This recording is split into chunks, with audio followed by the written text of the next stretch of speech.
Olá, tudo bem? Eu sou o Toninho e hoje nós estamos no canal 48.1 UHF e nas mídias digital, a nossa TV Sol de Indaiatuba. E hoje nosso convidado de honra, Gustavo Braz, ele que é formado em Direito, é empresário, é uma pessoa que tem um currículo invejável. E hoje ele está aqui para a gente conhecer a sua história, bater um papo.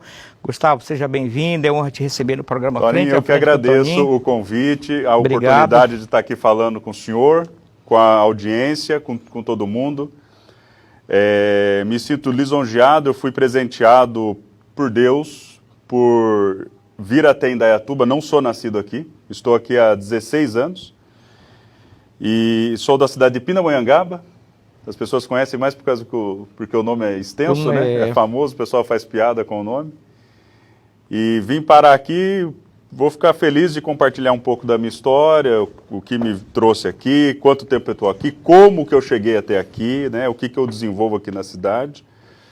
Mas eu agradeço imensamente a Deus pela oportunidade de estar nessa cidade, porque é a cidade onde eu crio meus 4 filhos, que estão aqui assistindo a gente.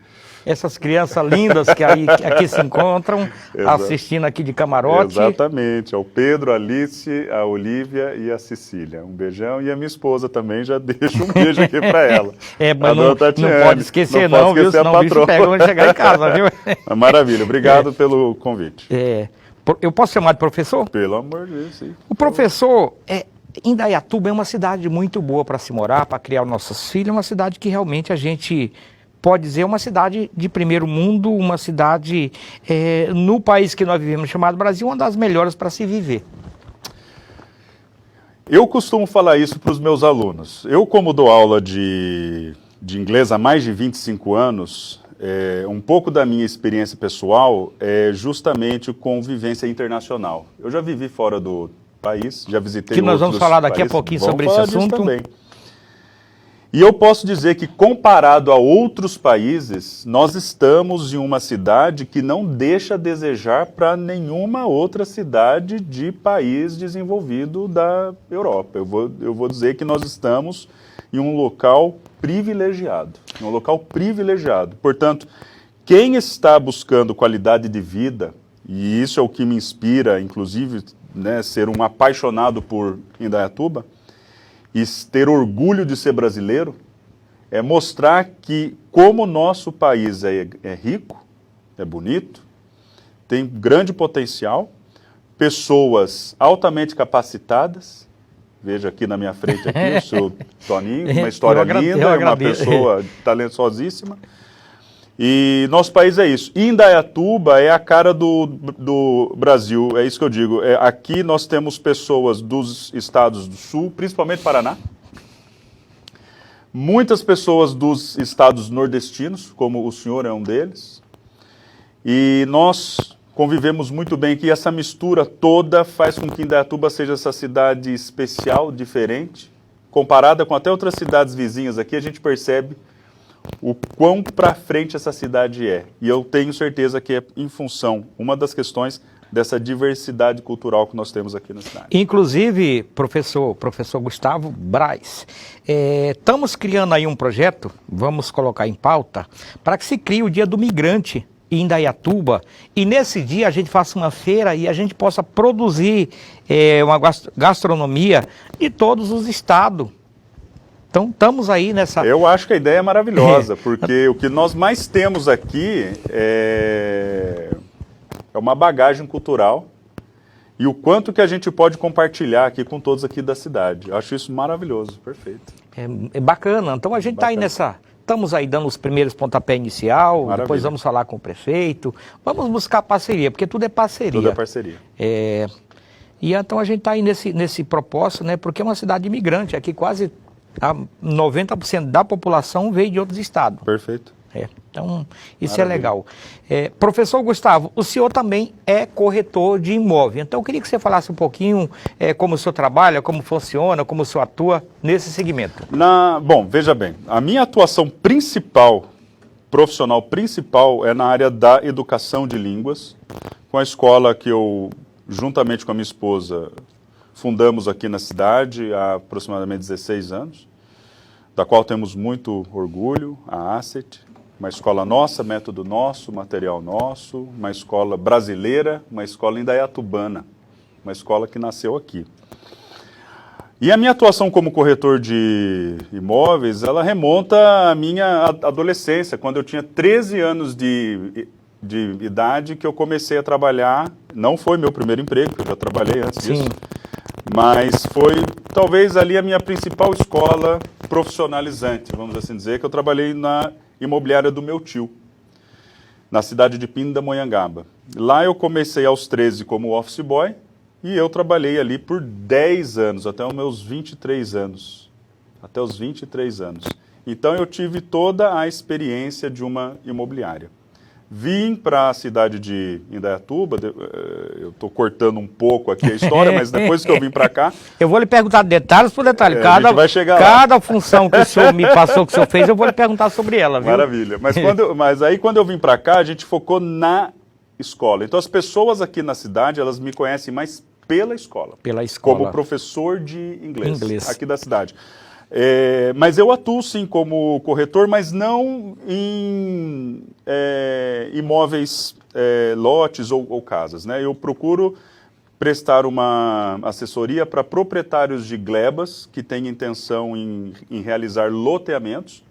Eu encontro áreas para as loteadoras, para as incorporadoras, para que elas possam realizar os seus loteamentos ali.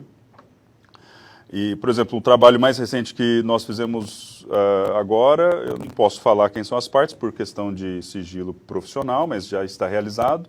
Vai sair um loteamento na cidade de Itu, que é uma dessas intermediações que nós fizemos. Apresentamos o proprietário da gleba a uma incorporadora aqui da cidade e ele vai desenvolver. Então, basicamente, a minha atuação ela está encerrada no campo de loteamentos. Né? Legal. É onde eu atuo mais, mas não é o meu foco principal. Entendi, tudo bem. Principal. E agora nós vamos falar um pouco da escola, a escola de inglês, que já está há 14 anos? 16. 16 anos, né, atuando na cidade de Indaiatuba. 16 anos. O senhor é o fundador, o senhor criou os cursos, tem curso online. Eu queria que o senhor falasse para esse público que está ouvindo sobre essa escola. O que eu posso falar sobre a escola, eu acho que a escola ela é a representação mais profunda do que eu tenho por propósito de vida. Acho que a escola, ela tem para mim, ela já me ensinou, a escola já me ensinou muito. A escola é uma escola para mim. Legal, legal. No meu desenvolvimento como pessoa, como profissional, enfim. A escola, ela nasceu de um projeto meu e da minha esposa, é um projeto nosso para que nós pudéssemos constituir a nossa família. Porque depois que eu saí da imobiliária, eu saí porque eu fui convidado a dar aula numa escola de inglês da cidade. Porque eu tinha sido um bom aluno ali, modéstia à parte, acho que fui um dos melhores alunos lá. Depois de ter conseguido uma bolsa de estudo, porque eu não tinha condição de pagar o curso. Essa é uma outra história que eu quero contar. Legal, e através dessa bolsa eu fui contemplado com um convite de trabalho. Eu me senti extremamente lisonjeado com aquela oportunidade. Me apaixonei pela educação. Eu já ensinava, já gostava de ensinar. A minha irmã mais nova, eu a ensinei a ler, a escrever. Quando eu dava plantões de venda em loteamentos lá em Pindamonhangaba, os guardas das guaritas, daqueles loteamentos novos, tinham que começar a passar, a anotar a placa dos carros, não sabiam escrever. Eu ensinava o pessoal a ler e a escrever também. Então era uma paixão minha ensinar. E quando eu fui para línguas, eu percebi, ali eu tive o meu encontro ali com a minha grande paixão. Você se identificou? Eu me identifiquei. Daí eu conversei com o meu tio, pedi licença, falei, tio, eu estou 10 anos aqui já, acho que já está na hora de eu virar uma página. E ele falou, vai com Deus. E eu fui para essa escola lá na cidade e eu comecei ali a ensinar. E então eu já estava numa idade já mais ou menos já madura, depois eu fui para o exterior, tive minha primeira experiência na Inglaterra. Que nós vamos falar daqui a pouquinho. Vamos falar também. Quando eu retornei, eu já estava em definições de definir o meu relacionamento com a minha esposa, né? Que a gente estava pensando como é que a gente vai constituir família. Eu a conheço desde que nós temos 3 anos de idade. Nós estudamos na pré-escola juntos. Que legal, né? Muito bom. Nós temos fotos com 5 anos juntos. Isso né, é bom, né? A gente conhecer alguém na adolescência e crescer. Essa foi na infância, né? Por mais que alguém siga caminho diferente, lá na frente se encontra. O que foi que aconteceu? Aí a gente se encontrou. Falei, mas então o que a gente vai fazer? Você está dando aula de inglês, eu já estava fazendo a faculdade de Direito. Ela é advogada também, ela se formou primeiro que eu. Ela já estava atuando já na área. Pensamos em alguns projetos.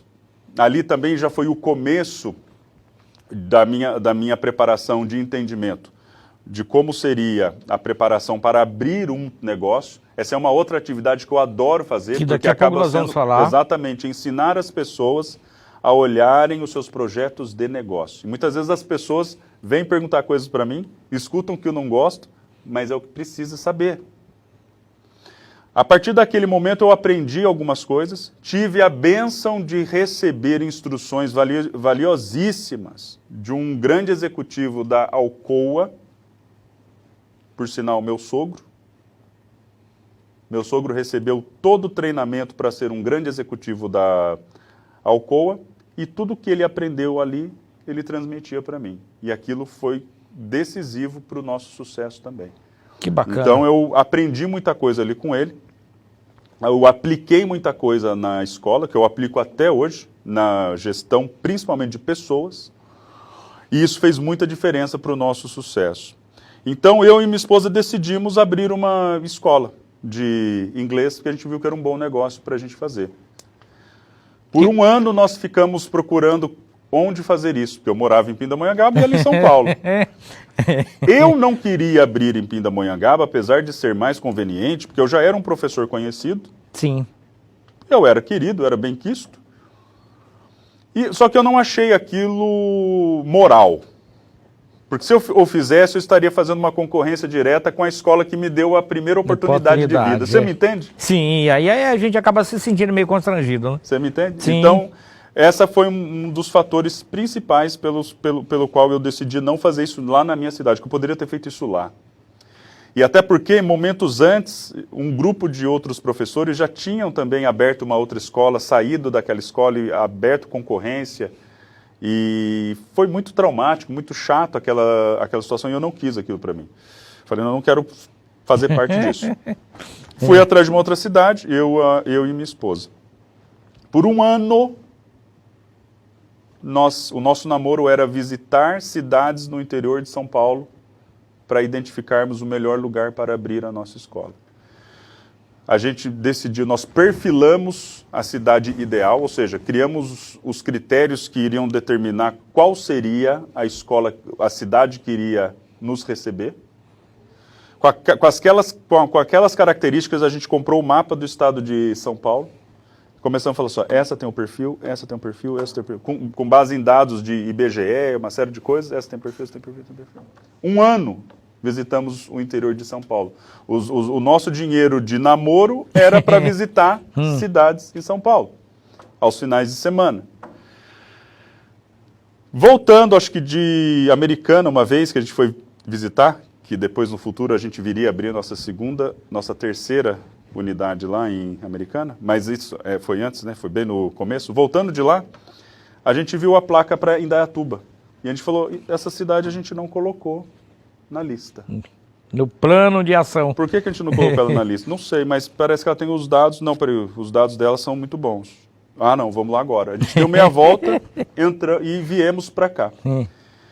Quando nós chegamos na cidade, ali na entrada da cidade, onde é o Hotel Vitória, eu lembro como se fosse hoje, se eu conto, a minha esposa conta a mesma coisa. Nós primeira vez na cidade. Sim.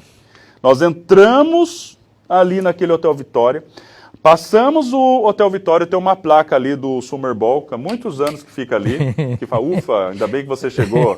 Aquela placa está ali. Naquela placa, um olhou para o outro e juntos falamos a mesma frase. É aqui. Bacana. Você acredita nisso? Amor à primeira vista. Mas nós falamos na mesma hora, juntos, a mesma frase. É aqui. Nós não tínhamos nem entrado na cidade ainda. Entramos e realmente foi aqui que tudo começou e foi onde a gente deu o pontapé inicial e e estamos aí até hoje. Indaiatuba tem alguns fatores que realmente não contribuem. Primeiro, o pedágio. Segundo, o custo de vida é muito alto, poderia ser melhor. São pontos. A política de Indaiatuba também é outro ponto que, na minha concepção, precisa renovar. O que eu vejo? Indaiatuba é uma cidade hoje que tem aí, produz aí em média de 16 bilhões por ano. Então é muito alto. E aí dentro desse projeto a gente vê o seguinte, que daria para fazer mais. Daria para melhorar, daria para construir um hospital, daria para fazer uma faculdade pública. E aí os políticos, por que a gente percebe, eles não conseguem, daria para investir mais no turismo, daria para fazer tanta coisa. E a gente percebe que essa área, os políticos parece que não querem fazer nada, não sei se o que ganha acha que é pouco, eu não entendo muito. Eu sou do Jardim Morada do Sol, e inclusive ontem eu estive ali no Parque Ecológico, ali no final do Parque Ecológico, que é lá no Floresta Parque. Eu sempre gosto de fazer caminhada. Quando a gente começa a subir uns quilinhos, tem que se esforçar um pouquinho. Eu tô nisso agora, eu tô falando isso aí. E aí a gente percebe o seguinte, que a manutenção que é feita no início do Parque Ecológico, aqui na parte da cidade, não chega na Morada do Sol. E quando chega mais ou menos com 6 meses de atraso. Então é mais ou menos esse tempo, 6 meses de atraso. Porque o que há 6 meses a gente reclamava, continua até hoje, não chegou ainda a 6 meses. Então assim, temos 2 vereadores no bairro que foi eleito pelo bairro e muitas vezes o serviço dele não aparece. Temos a questão, uma briga intensa no Jardim Morada do Sol com as valas, aquelas valas na diagonal, travessal, que não é solucionado. Então se nós temos 2 vereadores, que é da base do prefeito, e não consegue resolver, temos outro problema. O distrito de Indaiatuba tem uma entrada, no horário de pico, o fluxo de veículo é muito grande, o congestionamento é muito, dá para fazer uma ponte ali na altura do 58, resolver essa questão. Aí diz o seguinte, não, já entraram na justiça. Mas o senhor como advogado entende, não é só entrar na justiça, tem o STF, tem o STJ, tem essa coisa toda que dá para brigar, não é esperar a boa vontade dos outros, você tem que ir para cima. E aí por isso, professor, a gente gostaria que fosse renovada a política de Indaiatuba, os vereadores principalmente, né? Agora temos deputados estadual e federal, e a gente estamos acreditando que essa é uma parte que melhorou na cidade, mas temos a parte dos vereadores que muitas vezes estão cansados. Tem deles aí que estão aí acho que no 8 mandato. 8 mandatos, é muito tempo, está cansado, precisa substituir, precisa renovar pessoas que tenham projeto. Daqui a pouquinho a gente vai estar falando com uma pessoa que entende o seguinte, as prefeituras, projeto de segurança, existe dinheiro, mas as prefeituras não têm um projeto porque não tem mão de obra especializada para que se crie um projeto para que as prefeituras possam receber recursos. Onde a gente vai parar? Exatamente. Então, acho que o senhor tocou assim, em vários pontos interessantes aqui para a gente poder conversar. Sim. Eu acho que o Brasil é um país que ele ainda está num processo de invasão. O Brasil ele foi invadido. O Brasil foi invadido e ele ainda está num processo de invasão. O que eu quero dizer com isso?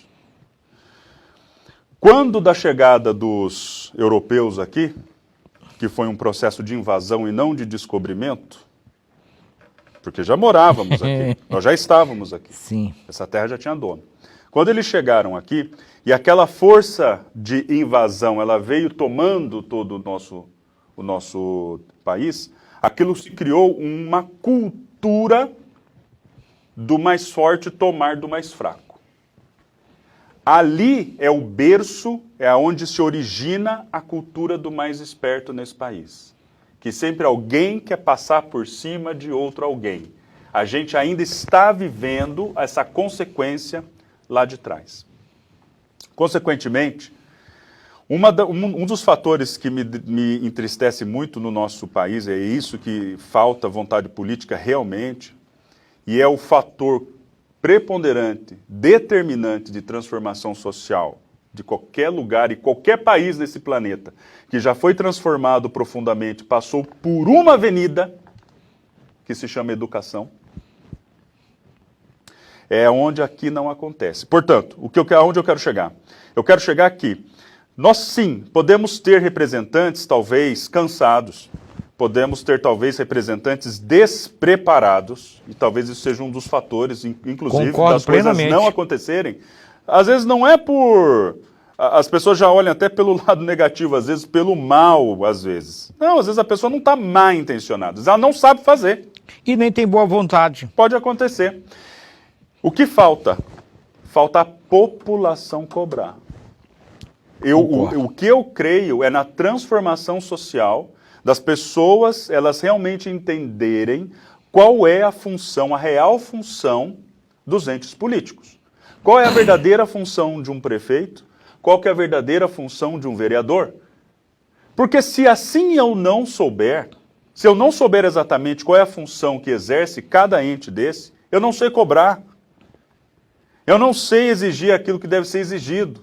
E vou me contentar com as migalhas que me derem.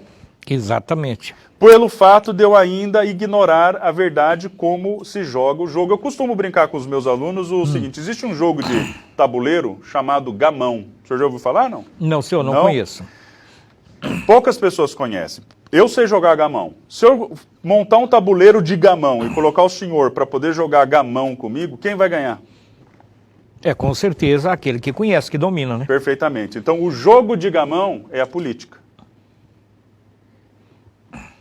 Você tem que saber as regras da política para que você possa jogar de igual para igual. E o povo é quem determina o que deve ser feito. Na Constituição está escrito que todo poder emana do povo. Todo poder emana do povo. Isso tem uma origem histórica. Sim. Significa que, antigamente, o poder vinha do rei absoluto. Eram aquelas monarquias absolutistas. E com reformas e com mudanças históricas, esse poder foi-se trazido para quem verdadeiramente o merece e é o detentor dele naturalmente, que é o povo, que é quem constitui a nação. Portanto, ele escolhe através do poder que tem os seus representantes, ele determina como os seus representantes devem trabalhar e ele deve tratar esses representantes como seus funcionários. Por isso que se chama funcionário público, servidor público, porque ele está lá para servir a população. E a população precisa entender que a população que é o patrão, que deve exigir o trabalho a ser realizado. O respeito deve ser pautado em todas as tratativas, óbvio. Eu não estou falando de meter pé na porta de lugar nenhum, gritar com ninguém, ir para vias de fato, absolutamente. Mas que nós possamos fazer uso da voz, do direito de expressão que nós temos, garantido constitucionalmente, irmos na casa do povo, que é aqui no âmbito municipal, que é a Câmara dos Vereadores, estarmos lá presentes, pedirmos palavra, usarmos dela, exigirmos, pedimos, manifestarmos, cobrar. Ou seja, o povo precisa ter esse nível de organização. Só que daí a gente vive um círculo vicioso, né? Porque ela precisa disso, mas ela não sabe que precisa disso, porque ela não tem educação, mas quem tem educação é a vontade política, que não acaba acontecendo, então fica nessa questão. Portanto, eu vejo que quem se coloca à frente de pontos importantes de transformação social, como educação ou um agente político, tem esse dever moral para com os seus conterrâneos, cidadãos, irmãos de pátria, para abrir os olhos, trabalhar com a conscientização de que, sim, é você, cidadão, que deve se organizar em grupos, em células, seja na sua igreja, associação de bairro, seja o que for, são um agrupamento de pessoas que realmente vão fazer com que nós possamos ter a força necessária para fazer as exigências necessárias para que a coisa possa acontecer. Deveria ter audiência pública e o servidor público deveria ter o espírito de servidão, e isso não acontece na política. Por isso a gente tem essa política aí vergonhosa, muitas vezes uma política meio que equivocada na minha concepção. Professor, vamos para os intervalos? Vamos para o intervalo. Maravilha.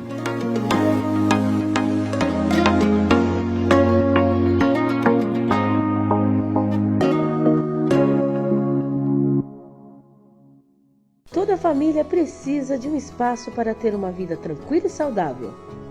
E por isso a OC cresce melhor a cada dia. Um exemplo disso é o nosso pronto atendimento que passou a atender no novo prédio do hospital, muito maior e com ainda mais recursos para atender você e sua família com qualidade, ampliando a capacidade de atendimento em Indaiatuba.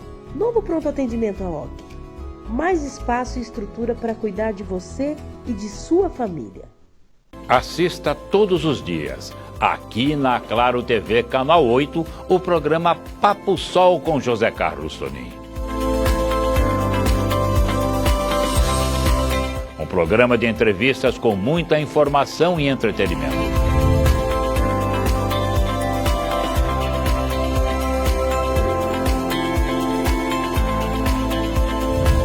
Papo Sol é aqui na Claro TV. O que a palavra liberdade significa para você? Ser livre significa poder se candidatar a oportunidades de trabalho no mundo todo e ganhar até 60% a mais de salário, conseguir ler um livro ou assistir uma série que ainda não foi traduzida, viajar sozinho para qualquer lugar do mundo e escolher o que comer, comprar, fazer, sem depender dos outros para te traduzir. Na Widen English Services você aprende a ser livre para falar e entender inglês no contexto que você estiver. Entre em contato pelo WhatsApp 19991890990 ou acesse o QR Code em sua tela. Widen English Services.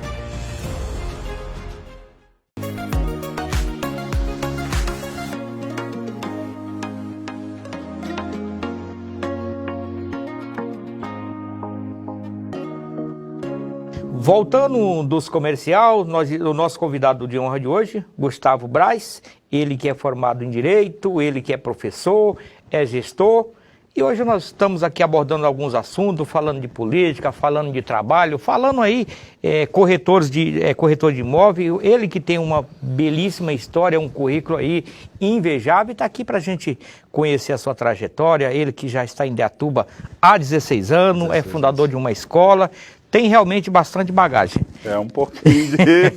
A gente é curioso, né? Que legal.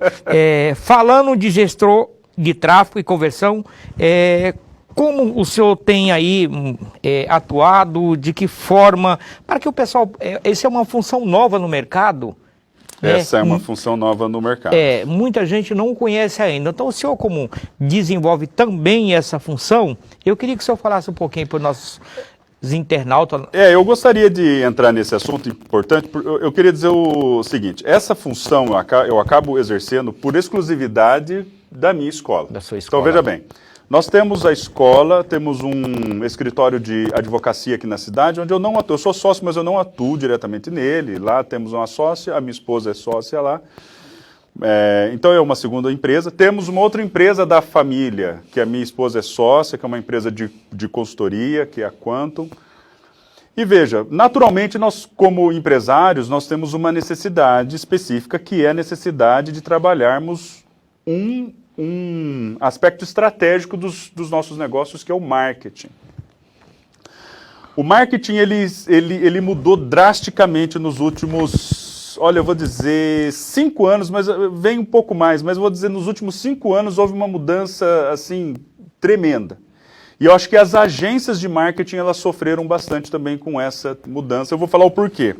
Antigamente quase que todo mundo dependia de uma agência de marketing para poder fazer uma arte, editar um vídeo, fazer uma gravação. Vocês que trabalham com mídia, então, vocês acho que entendem o que eu estou falando aqui. Hoje, hoje não é difícil uma pessoa saber operar uma ferramenta ali do pacote Adobe. Então ele sabe usar ali um After Effects, ele usa um Illustrator, ele usa uma ferramenta qualquer, enfim, ele sabe lidar com ferramentas que vão fazer transformações digitais. Portanto, as agências, muitas, não estou dizendo todas, ficavam basicamente no trabalho de desenvolvimento de peças publicitárias. E as empresas contratavam essas agências para a construção dessas peças publicitárias. Eu fui uma dessas empresas que achava que marketing era isso. Depois a gente foi se instruindo um pouco mais, entendendo um pouco mais e percebendo que acho que a gente precisava de algo a mais do que a produção de peças bonitas, porque mais do que beleza, a gente precisa de algo que funcione. Eu me dediquei ao estudo de mercado. Fui fazer uma pós-graduação na ESPM, em marketing. E claro, você estuda marketing digital, você estuda as ferramentas. E lá, e como empresário, eu pude perceber o seguinte, a diferença entre marketing e publicidade. Então veja, marketing é o estudo de mercado. A palavra marketing significa mercado em inglês. E o que é um mercado? É aquele lugar onde se compram e vendem coisas.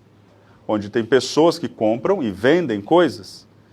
Então eu preciso entender como esse mercado ele é distribuído, o tamanho desse mercado, como que eu entro nesse mercado, como eu converso com esse mercado, quem são as pessoas que frequentam esse mercado e qual mercado? O mercado que você estiver.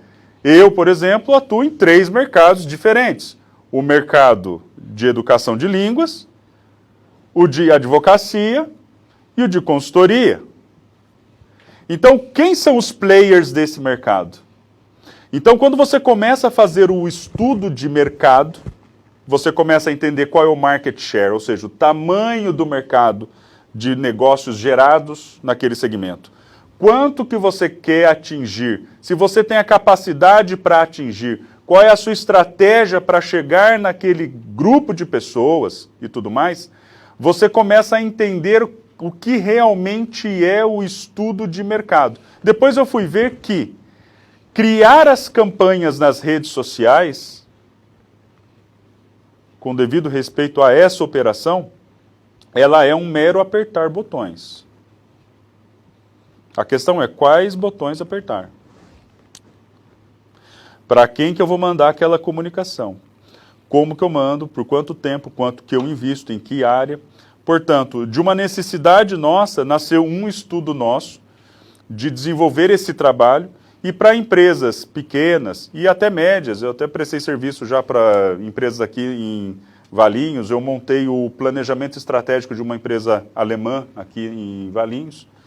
Auxiliei na construção e esse planejamento estratégico está válido até 2025.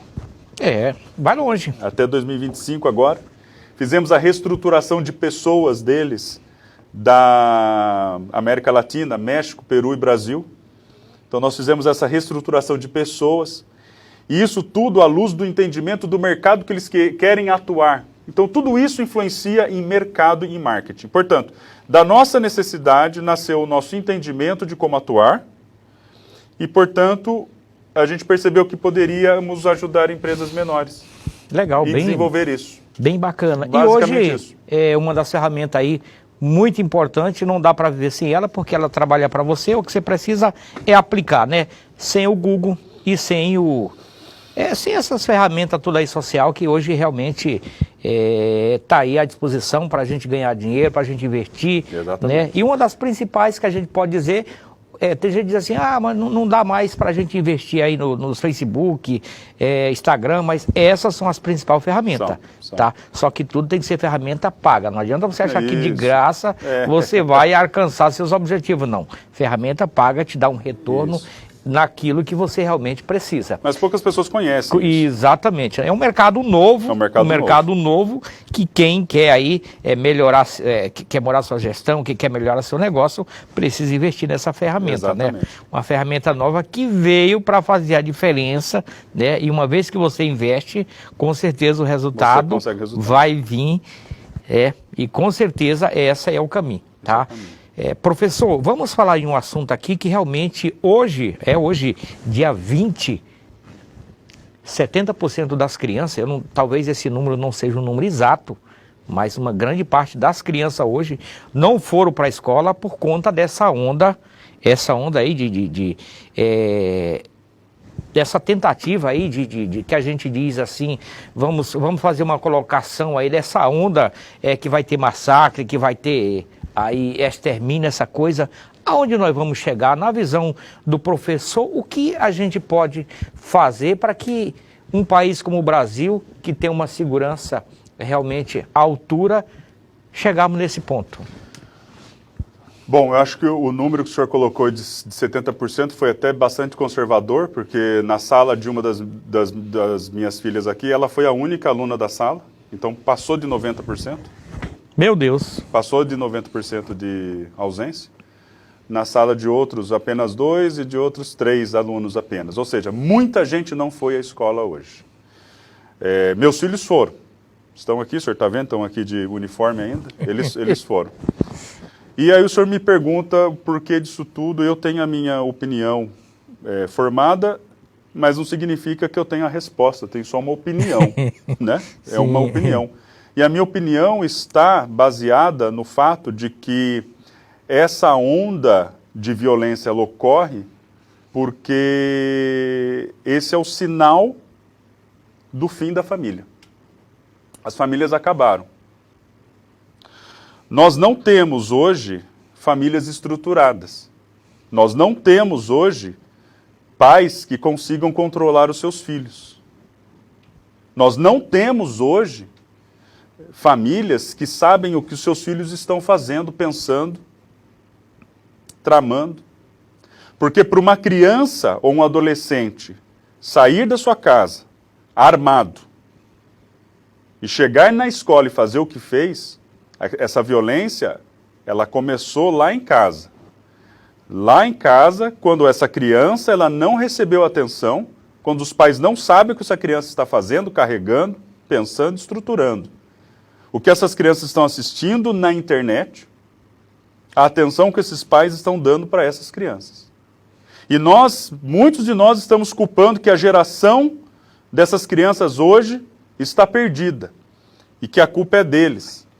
E eu vou dizer que a pior geração que existe é a nossa.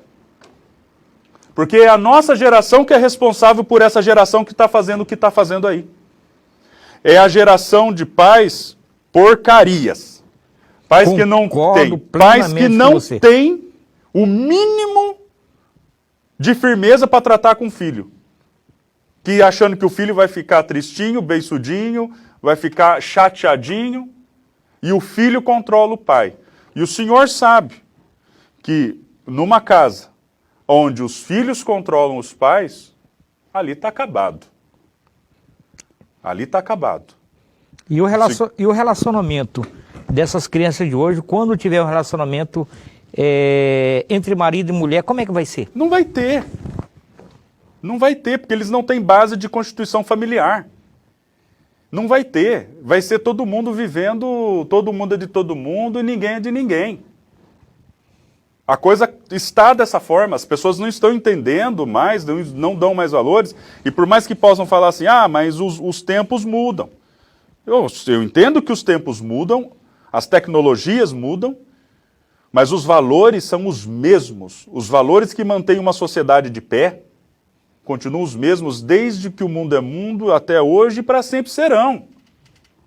Eu vou dizer para o senhor que todo mundo sabe o que é certo e o que é errado, sem abrir um livro sequer, ler um versículo sequer da Bíblia. Todo mundo sabe o que é certo e o que é errado, está dentro do seu coração. Todo mundo sabe. Todo mundo sabe o que é certo e o que é errado. Agora, a geração de pais que nós temos hoje são pais permissivos demais. Pais que não deixam, que permitem os filhos fazer o que querem. As crianças, elas não querem, elas não precisam de limite, elas querem limite, elas pedem limite. Todo liderado quer um líder forte, um líder firme. Se você está numa empresa, você quer estar numa empresa onde tem um chefe que saiba dizer, é para lá que nós vamos. E se erramos, nós vamos consertar e vamos para lá, mas uma pessoa firme que sabe o que está fazendo. Um filho não quer um pai e uma mãe firme? Você acha que um filho quer um pai que fala assim, pai, o que você acha? Não é o que você acha. Você conversa com seus... Meus filhos estão aqui, estão ouvindo, eles sabem o que é e como as coisas são. Nós ouvimos a opinião deles, tomamos a opinião deles naquilo que nós entendemos que eles podem opinar. Tem coisas que eles não podem opinar, porque eles não têm maturidade para opinar. Concordo plenamente. É um crime os pais que deixam para os filhos decidirem coisas que eles ainda não têm maturidade para decidirem. É um crime. Esse pai tinha que ser preso. Essa mãe tinha que ser presa. Tinha que chamar um conselho tutelar e tirar a criança desse pai e dessa mãe. Porque a criança ainda não tem maturidade para tomar certas decisões. Ela tem que ter a maturidade para daí ela tomar a decisão que ela tem que tomar, mas com uma base de formação moral firme. Portanto, essa onda que está acontecendo aí, ela vem de fora, vem pela internet, vem por uma parte da internet que é a Deep Web, que é aquela parte que ninguém sabe acessar. Eu não sei acessar isso. Eu não sei. Na verdade, eu sou até curioso para saber como é que é, mas eu não sei acessar isso. É pela Deep Web, é lá que tudo que não presta está escondido, está ali crime, roubo, venda de órgão, venda de gente, venda de criança. Toda a desgraceira humana está ali. Tudo que não presta está ali, escondido ali. Então, é ali que está acontecendo, e superficialmente nessas redes sociais onde os adolescentes frequentam. Então, as mensagens estão sendo passadas, estão sendo transmitidas. Quais são as crianças que estão colhendo isso? Crianças de lares destruídos. Crianças sem pai e sem mãe. Adolescentes que não têm um pai e uma mãe que digam para ele, é para cá que você vai, é para cá que você vai. É ali que está acontecendo. Não tem uma criança ou adolescente que tenha feito o que fez de uma família estruturada. Eu posso queimar minha língua, mas eu quero que mostre uma criança para mim, ou um adolescente que veio de uma família estruturada. É exceção. A regra é de família bagunçada. Com certeza, professor. Eu acho que é uma fala que realmente a gente tem que analisar, porque é uma fala que realmente ela é verídica, é fato, é verdadeiro. E esse país tem que tomar rumo. Quando o governo meteu o dedo na criação dos nossos filhos, aí ele arrebentou o país por inteiro. O Estado não tem que se meter na criação de filhos. O Estado é o Estado, a família é a família. E a Constituição diz, inclusive, que o Estado é dever do Estado proteger a família. E a família brasileira tem uma Constituição. Nós somos um país conservador, nós somos um país de princípios, no geral nós somos, e independentemente de como sejam as famílias mais diferentes em suas constituições, não importa, não estamos falando aqui de preconceitos, nós estamos falando aqui de respeito, seja a orientação que for, mas que tenha retidão, que tenha respeito, que tenha amor, carinho e zelo pelas crianças e adolescentes dentro das casas. Porque isso já não existe mais. Com certeza. Hoje eu vejo aí adolescentes que acordam meio-dia, o pai investindo dinheiro em cursos. Eu recebo lá na minha escola dinheiro de adolescente que não vai. E você acha que o pai está preocupado? Ele não está preocupado. Porque aquele adolescente sabe que, independentemente dele se esforçar ou não, ele vai ter o que ele quiser. O que nós estamos criando? O que nós estamos criando? Que tipo de gente que vai estar à frente da sociedade amanhã? É isso que a gente tem hoje, infelizmente, Toninho. Então, assim, tá triste. A minha preocupação é justamente criar os meus filhos de tal forma que eles tenham valores mínimos, para eles, só de ser decente, já vão estar na frente de muitos. Legal. Professor, chegamos aí ao final Rapaz, de uma gravação, né? O tempo voa, né? Acredito que o senhor tem assunto ainda pro resto da noite e a gente ficaria aqui debatendo, com certeza, porque realmente é assunto muito importante, mas, como diz, o tempo na TV é curto. Fique à vontade, aquela câmera é sua. Bom, a todos que assistem o programa do Toninho, eu queria aqui deixar uma mensagem de apresentação. Eu sou o Gustavo Braz, moro aqui na cidade de Indaiatuba há 16 anos. Vim de Pindamonhangaba, sou apaixonado por essa cidade, acredito nessa cidade e acredito que essa cidade ela pode realmente ser o grande diferencial do Brasil. Ela é a cidade que tem por vocação ser exemplo deste país. Eu quero estar junto da comunidade, da sociedade nessa transformação, de fazer com que essa cidade seja orgulho para todos nós aqui e para todos os brasileiros de bem. Muito obrigado pela audiência de todos vocês, obrigado pelo Toninho por ter me convidado, a direção, aos meus filhos que vieram aqui assistir também, obrigado e adeus, acima de tudo. Quero agradecer você, telespectador. Um beijo no coração de cada um de vocês. Acompanhe nosso trabalho, faça a sua crítica. Estamos aqui para melhorar cada dia. Estamos juntos e misturados. Professor, um abraço. Gustavo, Show tamo de junto. bola. Maravilha. Obrigado, Toninho.